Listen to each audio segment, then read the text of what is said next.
nung kaarawan po ng aking pong panganay na anak na si Christian noong August 7, 2017. Kumain lang po kami sa labas. Ang palagi niya po kasing ino-order ay burger steak.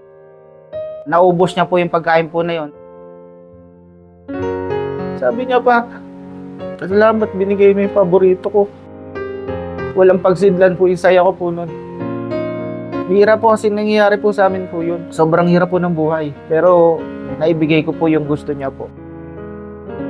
Hindi ko alam. Ina pala yun eh.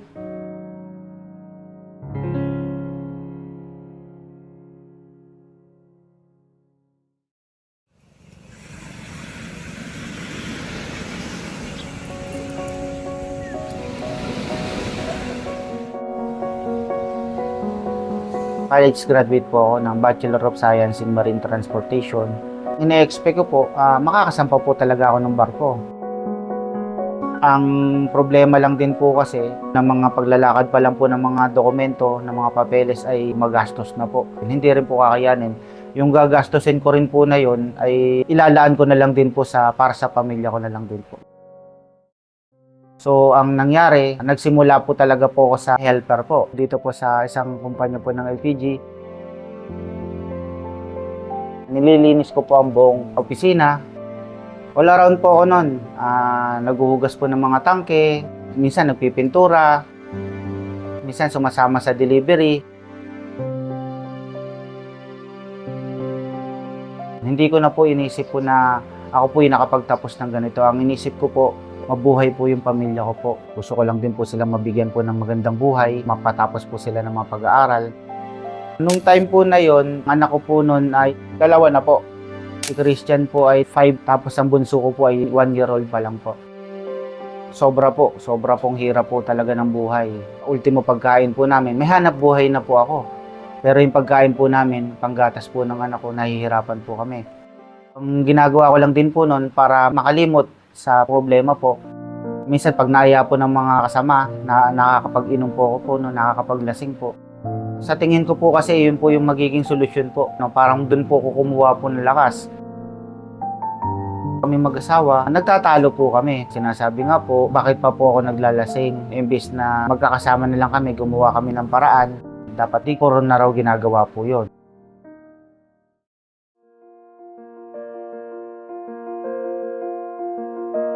Meron pong kaming customer na si Rudy Duran po.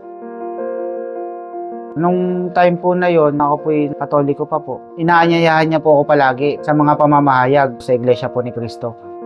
Lagi niya po akong inuuna, imbitahan sa mga pamamahayag. Sumama na din po ako.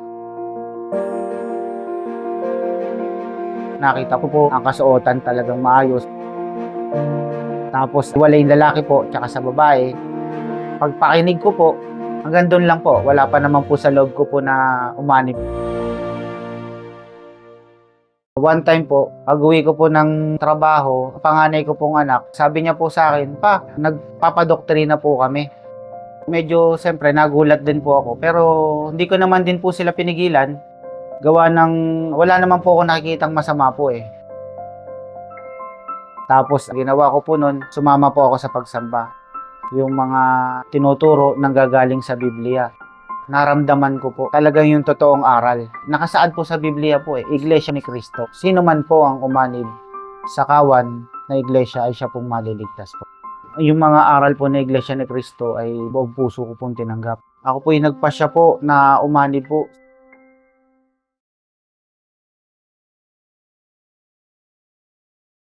Ang ating Panginoong Diyos, ang sabi sa atin, alam ko anya yung aking mga plano na taglay ko para sa iyo. Sa makatwid ay napakahalaga na ito ay maunawaan natin. Sapagkat ang kausap dito ng ating Panginoong Diyos ay ang kanyang mga hinirang.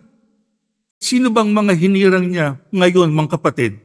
Tayo na mga kaanib sa loob ng Iglesia ni Cristo. Kinakailangan natin itong plano ng ating Panginoong Diyos sapagkat ang sabi sa atin, ito ay mga plano para sa ano raw? Kabutihan. At pinuktungan pa niya, hindi para sa kapahamakan. Paano kaya natin dapat tratuhin ngayon ang mga salita ng ating Panginoong Diyos? Para itong mga hinahangat niyang matamo ng bawat isa sa atin, ay matamo natin. Hindi tayo mapahamak. Tayo ay makatanggap ng mabuting kinabukasan. Tayo ay magkaroon ng pag-asa mula sa ating Panginoong Diyos. Paano po natin matatamo yun? Ang sabi ng lingkod ng Diyos, hindi ko anya tinalikuran ang iyong mga kautusan. Hindi lang basta kautusan kundi mga. Sa mga yung lahat ng kautusan ng ating Panginoong Diyos. Ang dapat sa atin, sundin natin ang kalooban ng Diyos para sa lalo nating ikatatatag sa pag-asa natin na tayo ay magtatamo ng kaligtasan na mismong ang ating Panginoong Diyos ang may nais na matupad sa bawat isa sa atin.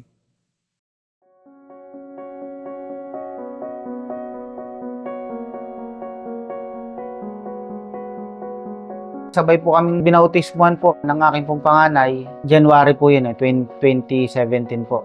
Sobrang excited po kaming dalawa, lalong-lalo na po yung aking pong anak. Ang mga pagbabago po, unang-una po sa akin pong sarili, malaki po. Yung mga dati pong gawain, particular po, nga po, may mga pag-inom-inom pa po, wala na po, hindi na po nagagawa po yun. Nagsisikap po ako na sa paghahanap buhay. Gusto ko po medyo umangat po yung aking pong posisyon. Para po siyempre yung mga benefits po at saka po yung aking pong income ay tumaas po. Pagka po natupad ko po yung pangarap ko po, ibig sabihin mabibigyan ko po ng magandang buhay po yung aking pong pamilya. Hanggang sa naging helper, hanggang sa naging cylinder control, hanggang pong naging sa distribution officer.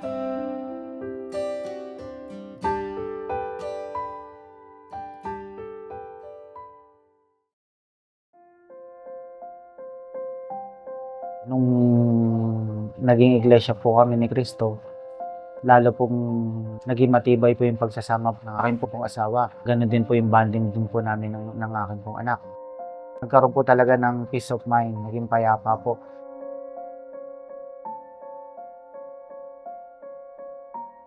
Panganay ko pong anak, hindi po siya yung tipong kagaya ng ibang mga bata na puro gala po. Siya po kasi ay pagkagaling po sa eskwelahan, sa bahay lang din po. Ang bonding time po namin, pag halimbawa po magkakasama po kami, pag uwi ko po sa trabaho, nagkukwentuhan po kami. Pag may budget naman din po, lumalabas po kami, kumakain lang po kami sa mga simpleng restaurant. Tsaka pag araw po ng pagsamba, lagi niya po akong palaging pinapaalalanan. Pa, ang araw ng pagsamba, kailangan maaga tayo, makikinig tayo ng mga aral. Pag sumasamba po kami, pag nakikita niya po yung mga awit, sabi niya, pa, gusto ko ganyan din. Gusto niya po talagang magmay tungkulin, gawa ng pagka po daw may tungkulin, mas malalapit po siya sa Panginoon Diyos.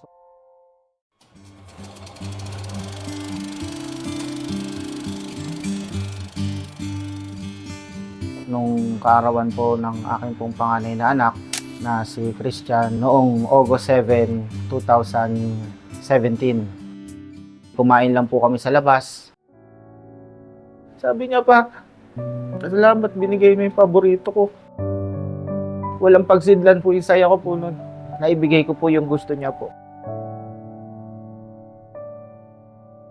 Hindi ko alam. Ina pala yun eh. Kahit na tayo ay magkaroon ng suliranin o mga kalumbayan, ang sabi ng Biblia, lulutasin ng Panginoon. Pagka nakita niyang tayo ay masunurin, sinisikap nating gawin. Kung ano yung inaasahan niya sa atin, tutulungan niya tayo. Hindi niya tayo pababayaan. Sana, mga kapatid, matamo natin ito sa ating buhay. Kasi hindi na pangkaraniwan ang nasasagupa natin sa kasalukuyan. Napakabigat ng dalahin ng buhay. Kailangan natin ang tulong ng Diyos. Kaya namin ito itinuturo sa inyo sapagkat nais namin. Huwag kayong mapahamak, huwag kayong mabahala, sapagkat ang Diyos laging dariyan para tumulong sa atin. Kailangan lang nating yakapin siya. Kailangan lang nating sundin ang kanyang mga kalooban. Hindi tayo tatalikod sa Kanya. Itataguyod natin ang pagbibigay luwalhati sa Kanya. Para nang sa ganun, matamo natin ang Kanyang pangako. Ang Diyos natin, mga kapatid, walang pwedeng tumalo sa Kanya. Nasa Kanya ang lahat ng kapangyarihan. Nasa Kanya ang lahat ng ating kailangan. Ang kailangan lang sa atin, gawin natin yung inaasahan niya sa atin. Makita tayo sa pagsunod. Makita tayo sa pagtitiwala sa Kanya, sa paninindigan sa Kanyang mga kautusan. Pagka kasi ginawa natin yan, garantisado, mga kapatid, walang pag-aalinlangan. Yung pagpapala, biyaya na mula sa Kanya, matatamo natin. At hindi lang yun, lalo na yung kaligtasan.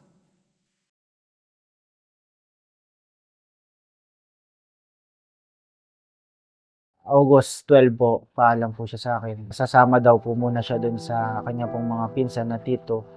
Pupunta po sila ng Bataan para po dalawin yung kanilang pinsan na may kaarawan. Madaling araw, mga bandang mga 4:30, ginising niya po ako. Sabi niya po, paalis na ako. Iyak ko siya ng pabaon niya.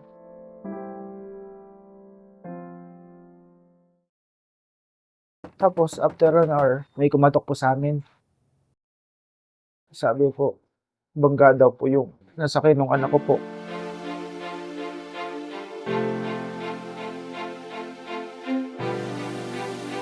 Yung daanan po namin yung sinasakyan po ng anak ko po.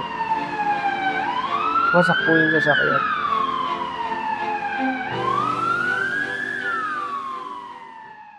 Nung dating po dun sa ospital sa Balangan General Hospital po, nakita ko po yung anak ko po. Yung mga nakalagay na po mga paraan po. Hindi po nagsasalita. Sabi daw po, may hemorrhage na po. Yung mga kasama niya po buhay. Pero siya po, wala na po.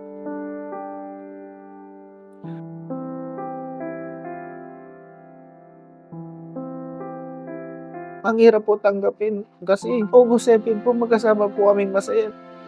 Sobrang sakit po. Ginawa ko po, nanalangin lang po ako. Kung ano man po yung kalooban niyo po, naiunawaan ko po yun. Isa po sa lahat na pinagpapasalamat ko po, nabautismuhan po siya.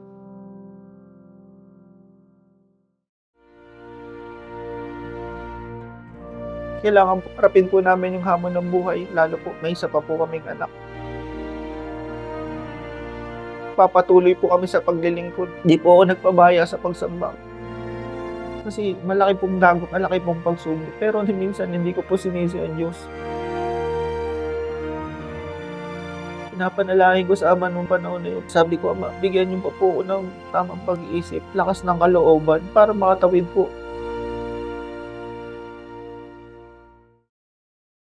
Ano raw ang gagawin ng lingkod ng Diyos, mga kapatid? Luluhod siya sa banal na templo. Alin ba yung templo? Yung gusaling sambahan, katulad nito. Kaya kapag meron kayong problema, mga kapatid, dito, sa gusaling sambahan ito, kahit anong oras, pwede kayong pumasok sa gusaling sambahan para nang sa ganon, gawin ninyo ang inyong pananalangin, ang inyong mga pagpapanata sa ating Panginoong Diyos, sapagkat talagang wala namang iba na makatutulong sa atin, kundi ang Diyos lang. Yung palang kailangan. Nananatili raw tayong naninindigan. Kaya yung paninindigan natin, dapat lakipan natin ang pananampalataya para mas lalong maging matatag. Yun ang kailangan. Para nang sa gayon di tayo mabigo sa mga hangarin nating mabubuti. Sapagkat ibibigay yun sa atin ng ating Panginoong Diyos. Pero ang Diyos natin, mga kapatid, lahat ng bagay na ikabubuti natin, gagawin ng Diyos sa atin. Ano lang kinakailangan? Sa Kanya tayo magtiwala. Sa Kanya tayo pa-impluensya. Para nang sa ganon, makatiyak tayo, hindi tayo mapapahamak anuman ang masagupa natin sa ating buhay.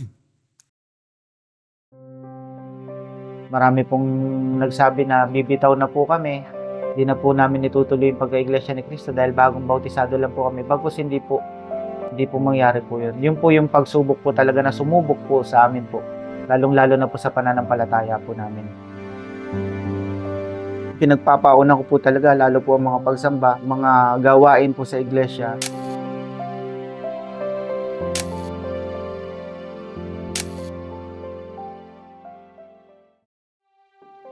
Dumating po yung time na tumanggap po ako ng tungkulin bilang diakono.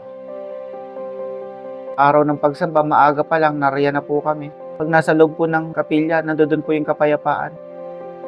Napapawi po ang lahat. Basta po maniniwala ka lang at mananampalataya, tunay po ang Panginoon Diyos. Hindi niya po tayo pababayaan.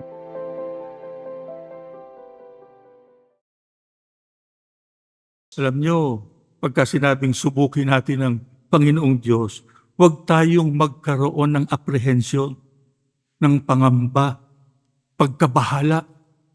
Kasi ang Panginoong Diyos natin nakahandang tumulong sa atin. Kaya nang sabi sa atin ng Biblia, subukin ninyo ang Panginoong Diyos. Ang Panginoong Diyos ay napakabuti sa kanyang mga hinira. Pagka sila sumusunod, yung lahat ng kaputihang yun mararanasan. Ang kapatid, sana pakinabangan natin yung pahayag na yan ng Biblia ngayon. Kasi maaaring merong sa inyo na may mabigat na problema. Araw-araw nakikipagbaka kayo sa mga suliranin na dumarating sa inyong buhay. Tandaan ninyo, malalapitan natin ang Diyos. Makahihingi tayo ng tulong sa Kanya.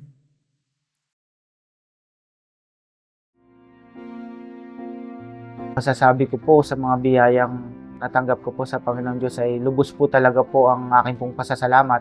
Kasi hindi lang naman po ang material na bagay ang biyaya po. Magi pong malakas ka po sa pang-araw-araw. Sa awa naman po ng Panginoon Diyos, maganda naman po ang katayuan ko po ngayon sa kumpanya.